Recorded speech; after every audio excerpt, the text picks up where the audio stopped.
છેલ્લે બે કડીઓ ગાવી છે, પછી આથી બધાને આપણે સાંભળીએ.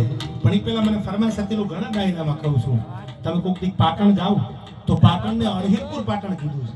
તો એની પાછળ એક જબરદસ્ત ઇતિહાસ છે. શું કામ અણહિલપુર પાટણ? વનરાજસિંહ ચાવડા નામના એક મરદ રાજપૂતને રાજ કરતા દુશ્મનોનું દળકટક ઉતર્યું અને એનો ભાઈબંધ એક ભરવાડનો દીકરો હતો જેનું નામ હતું અણહિલ ભરવાડ. ભાઈબંધ એને જ કહેવાય ખરા ટાઈમે આવીને ઊભા રહી. બાકી તમે ફોન કરો ને લોકેશન નાખી દો, મારા મોમ સૂતા છે, એના મોમને જગાડવાને પૂછવા જાય તો તમારા નામના બોમ્બ ફૂટી ગયા હોય યાર. પણ મિત્ર એડા કીજીએ જે દુઃખ में पीछे, दुख में आगे અને સુખ में पीछे. તો દુઃખમાં પાછળ કોણ હોય? એવા ભાઈબંધ કીધા છે. દુઃખ में पीछे કોણ દુઃખમાં? ઈ ખદડા હોય પાછળ હોય, બાકી તો મરદ માણા આગળ નો. એ તો ભાઈબંધનું દર્દ સમજી જાય. પણ ખદડા કોઈ દી ખમે નહીં, ઘા જીવનના ઘેરા. સાહેબ ખદડા કોઈ દી જીવનમાં ઘેરા ઘા ખમી ન હકે. મરદ માણા માથે દુઃખ પડે, એ દુઃખનો સામનો કરે. દીકરીને પરણાવી તમે હારે મોકલી દો, પછી તમે 5 થી 15 થી ગામ ગયા તમારું ઘર સુખદેવ ભાઈ તમને સાંભળે.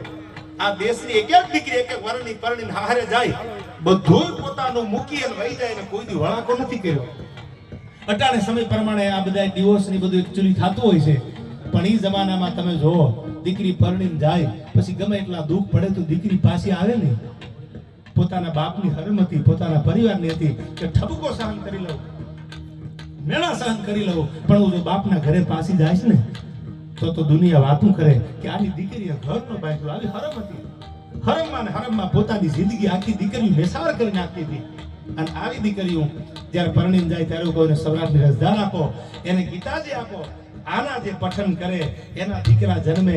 એ દીકરો કે દીકરી કોઈથી સાહેબ નબળા ન હોય, એ દેશ માટે વતન માટે કંઈક કરી શકે. ત્યારે મારે વાત કરવી છે, પણ વાત અણહિલ ભરવાડની કરું છું.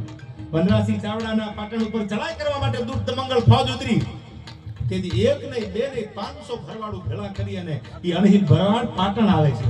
વનરાજસિંહ એના ભાઈબંધ હતા, એને કીધું મુજાતા નહીં, હું તો તમારી હારે દુઃખમાં આગળ થવા વાળો ભાઈબંધ છું, અને તમારી પેલા જો ખોળિયું ખાલી ન કરું તો મારી જનેતાનું ધાવણ લાદે. સાહેબ 500 ભાઈબંધને લઈને ઇતિહાસ એનો ગવાહ છે, લડાઈ કરી, પોતાના ભાઈબંધ માટે ખપી ગયો, કામ આવી ગયો. પછી નકરું નામ પાટણ જ હતું, પાટણ પતિ કહેવાતા, પાટણ તું નામ.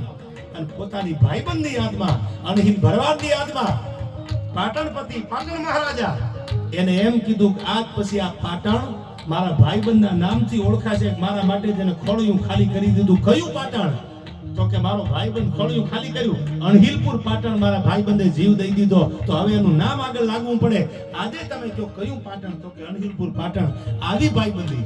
અને હું તો ગોપાલભાઈ હૃદયથી કહું છું, મેં નક્કી કર્યું છે કે ડાયરો ગમે એ સમાજમાં હોય, વાત બધાયની કરીશ. આપણે એક બનવું છે. બધી વાતો સાહિત્યની કરશું, ઇતિહાસની વાતો, જે ઓથેન્ટિક પુરાવાની વાતો આપણે કરશું, ઉપજાવેલી વાતો નહીં. કોઈ એમ કે રૂપિયાના પાવરે અમારી વાર્તા બનાવી દીધી, એ આપણું કામ નહીં ભાઈ. ઈ બોલવા વાળા તો કદાચ ખબર નહીં, પણ એ ન બનાવીએ કે ઇતિહાસ જેનો પુરાવો હોય, ઓથેન્ટિક પુરાવો હોય કે વાત બરાબર છે, એ વાત કરવાનો અમને ગૌરવ થાય છે. અને ત્યારે મને આ યુવાનો માટે હું બે કડી કાયમ ગાતો હોઉં છું. છેલ્લી બે કડી ગાયને મારા શબ્દોને વિરામ આપું.